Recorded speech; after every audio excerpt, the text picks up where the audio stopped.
여러분 안녕하세요. 최고의 값진 삶을 위한 실천의 첫걸음. TVTV 정보에서 인사드립니다.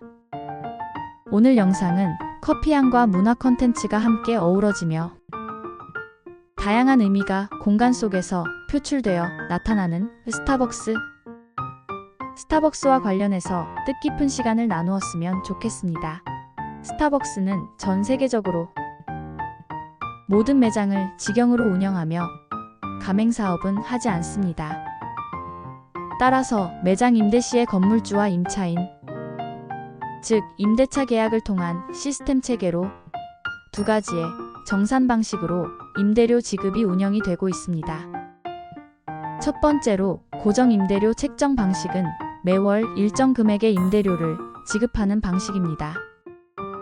인근 지역의 임대료 수준에 따라 보통 보증금과 월세가 결정되어지게 되며 통상 일반적으로 약 100평, 330평방미터를 기준으로 하여 대략 보증금은 2억에서 3억 원 사이로 월 임대료는 약 1,000만 원 정도 수준으로 책정되고 있습니다. 따라서 고정임대료 방식은 업황의 매출 변동과 무관하게 보다 안정적인 수익을 원하는 건물주에게 적합한 계약 방식이 되는 것입니다. 두 번째로는 변동 임대료 책정 방식, 즉 수수료 정산 방식이 되겠습니다. 매장의 월 매출액에 따라 임대료가 결정되는 방식으로 스타벅스에서 선호하는 방식입니다. 일반적으로 월 매출액의 10%에서 13%를 임대료로 지급하고 있습니다. 예를 들어 월 매출이 2억 원인 경우 2천만 원에서 2,600만 원을 임대료로 지불하게 되는 것입니다. 그러므로 이러한 방식은 매출이 높을수록 임대료도 증가하게 되므로 결국 매장의 성공이 건물주의 수익성과 직접적으로 연결되게 되는 것입니다.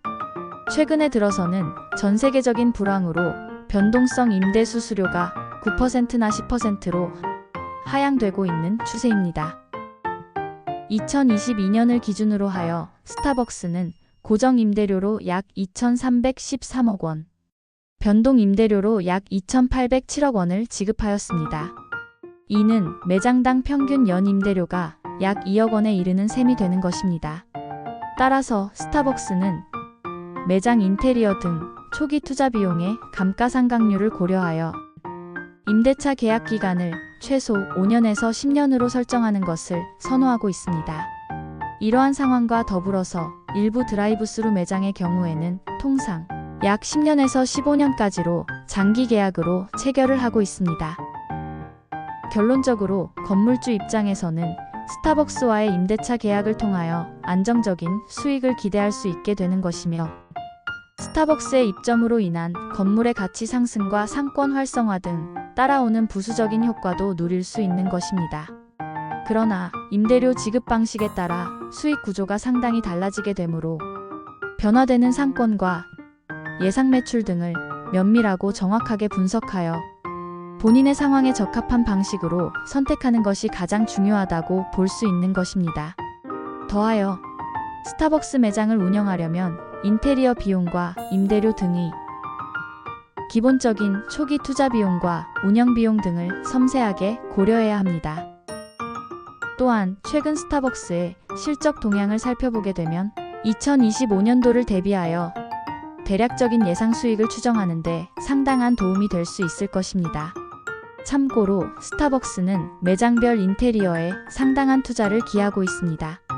이는 브랜드의 차별화된 이미지 유지와 고객 경험의 향상을 위한 투자로 해석하기 때문입니다. 인테리어 비용으로는 매장 규모와 위치에 따라 차등이 비용이 다르게 되지만 대략 일반적으로 1억 원에서 3억 원 정도가 소요될 것으로 추정하고 있습니다. 더불어 스타벅스는 전 세계적으로 매장을 직접 소유하지 않고 임차하여 운영하는 방식을 고수하고 있습니다. 국내에서도 모든 매장을 임차 형태로 운영하고 있으며 2019년 기준으로 총 2,583억 원의 임대료를 지출하였습니다.